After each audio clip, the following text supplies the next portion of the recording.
Avery, start out, you're on the field. Do you guys think about the award beforehand? I know in the past some of the walk-ons admitted that, yeah, we knew what the award was.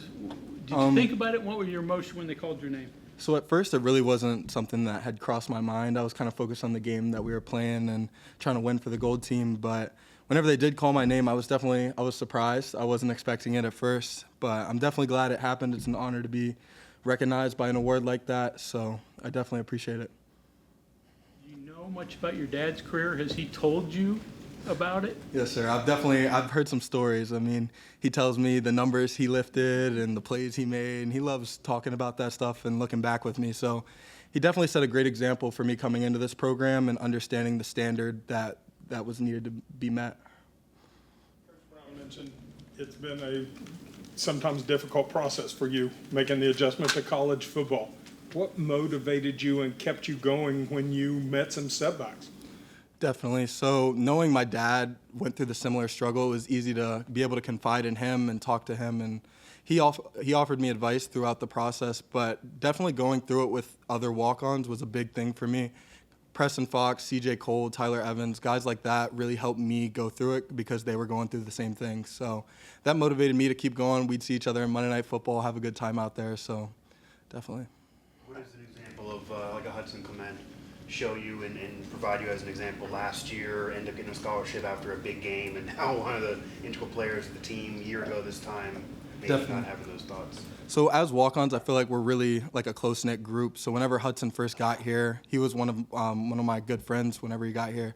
So we kind of just motivate and bounce off each other because we're all walk-ons. We all know the struggle that we're each going through. So kind of just picking up energy off each other is definitely, I think, how we stay motivated.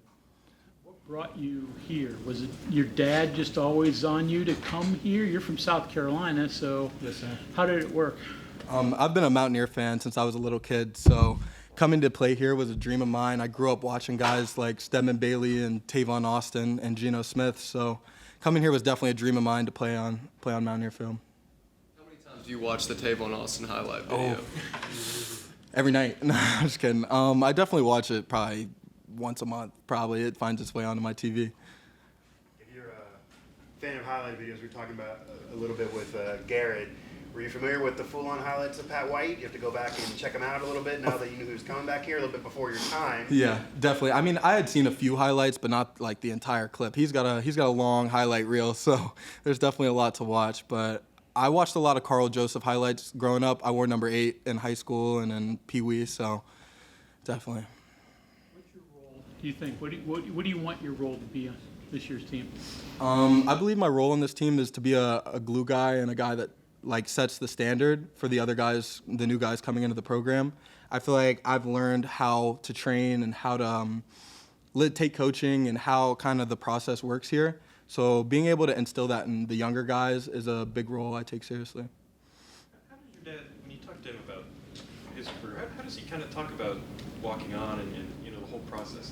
Definitely. I mean, he doesn't shy away from it. He knows it's a difficult process, told me it would be a difficult process.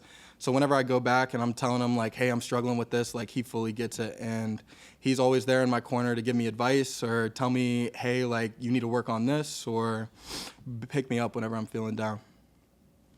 What motivates you to go through this here rather than maybe be on the field more at a lower level school? I mean, obviously there's different things for different people. What motivates you to push to this level? Definitely. I think this place is really special because of the community and the fans. The fans really are invested in the program here. They love to come out to games, love the support from home.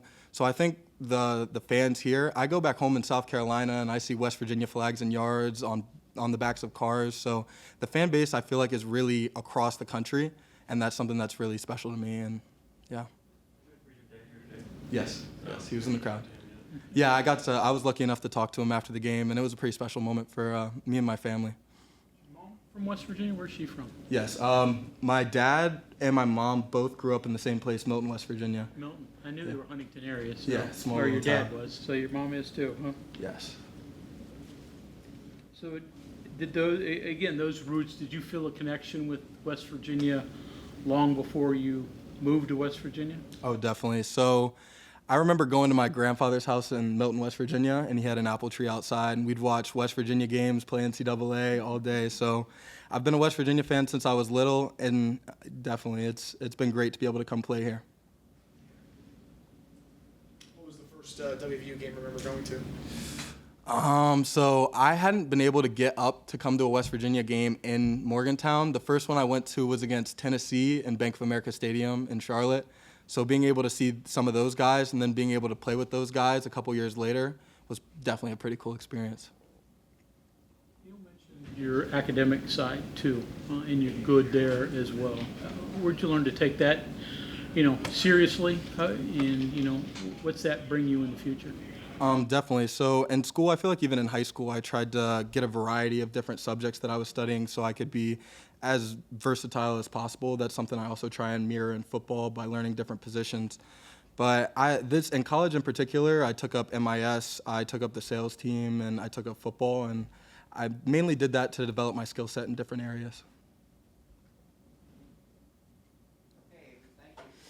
Thank you all.